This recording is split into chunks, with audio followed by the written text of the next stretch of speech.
មនុស្សស្រីដែលចិត្តដាច់ពីអ្នកនាងនឹងចាប់ដើមបញ្ចេញ3សញ្ញានេះមនុស្សស្រីភាគច្រើននាងពូកែទួនណាស់បើសិនជានាងនៅផ្ដល់ឱកាសឲ្យនាងមានន័យថានាងនៅស្រឡាញ់នាងប៉ុន្តែបើសិននាងផ្ដល់ឱកាសឲ្យអ្នកហើយអ្នកមិនឃើញតម្លៃថ្ងៃមួយនាងទ្រាំលែងបាននាងនឹងចាប់ដើមកាត់ចិត្តពីអ្នកនាងនឹងចាប់ដើមឈប់ស្រឡាញ់អ្នកថ្ងៃនេះខ្ញុំនឹងលើកយក3សញ្ញាដែលបង្ហាញថាមនុស្សស្រីម្នាក់នោះគេចាប់ដើមកាត់ចិត្តគេចាប់ដើមចិត្តដាច់ពីមនុស្សប្រុសហើយបញ្ញាទី1នាងនឹងលែងនិយាយច្រើនដូចមុំហើយមនុស្សប្រុសត្រូវចាំតិចពេលដែលមនុស្សស្រីនៅមាត់នៅស្ដី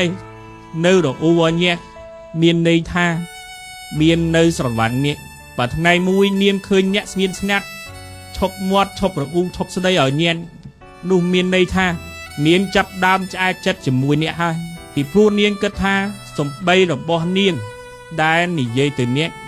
វាគ្មានន័យវាមិនចូលទៅជាតិអ្នកសោះឡើយ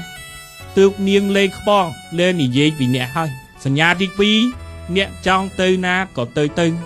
លេងដេញដោកលេងស៊ូម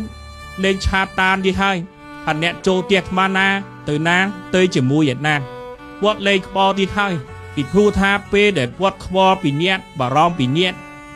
កបែរជាគិតថាគាត់ជាមនុស្សស្រីដែលរឿងច្រើនជាមនុស្សស្រីដែលប្រច័ណ្ឌខុសរឿងទៅវិញតែពេលដែលនាងស្ងៀមស្ងាត់មនុស្សប្រុសបែរជាចោទនាងថា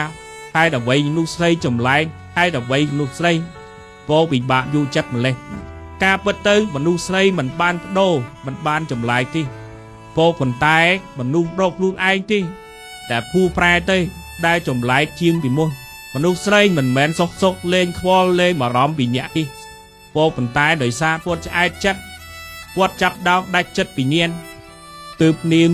ចាប់ដើមធំបលពីអ្នកដូចនេះសញ្ញាទី3នាងចាប់ដើមឈប់ពឹងមាក់ហើយជាប់តែពឹងមាក់រហូតសូម្បីតែទៅណាមុខណាក៏ឲ្យញ៉ាំជូនទៅដែរមានរឿងអ្វីក្នុងចិត្តក៏ពិភាក្សាជាមួយអ្នកដែរតែបច្ចុប្បន្ននាងបែរជាព្យាយាមរស់នៅដោយខ្លួនឯងមានរឿងអ្វីពិបាកចិត្តក៏នាងអង្គុយគិតតែម្នាក់ឯងដែរការដែលនាងคล้ายទៅជាបែបនោះคล้ายជាមនុស្សដែលពឹងមុំឯងក៏ព្រោះតែមើលទៅនាងមិនអាចពឹងពាក់មនុស្សខ្លងបានទើបនាងគិតថាមានតែរឹមមាស់ពឹងខ្លួនឯងទេបានសប្បាយចិត្តជាងបានพูดនៅមានសេចក្តីសុខជាងសញ្ញាទាំង3នេះហើយដែលបង្ហាញថាមនុស្សស្រីគេចាប់ដើមឆ្អែតជាមួយអ្នកគេចាប់ដើមអស់ចិត្តចាប់ដើមកាត់ចិត្តពីអ្នកហើយមនុស្សប្រុសដែលកំពុងមើលវីដេអូនេះបើសិនជាអ្នកនៅជាមួយមនុស្សស្រីឃើញនាងមានអាការៈបែបនេះហើយគេនៅផ្ដល់ឱកាសឲ្យអ្នកគួរតែចេញកាយខ្លួនយកចិត្តទុកដាក់លើនាងបើអ្នកនៅតែបន្តមិនខ្វល់ខ្វាយពីនាងទុកនាងចោលម្នាក់ឯងទៀតអ្នកអាចនឹងបាត់បង់មនុស្សស្រីល្អម្នាក់ចេញពីជីវិតអ្នកមនុស្សស្រីភាគច្រើនបើសិនជានាងដាច់ចិត្តហើយមិនងាយទេ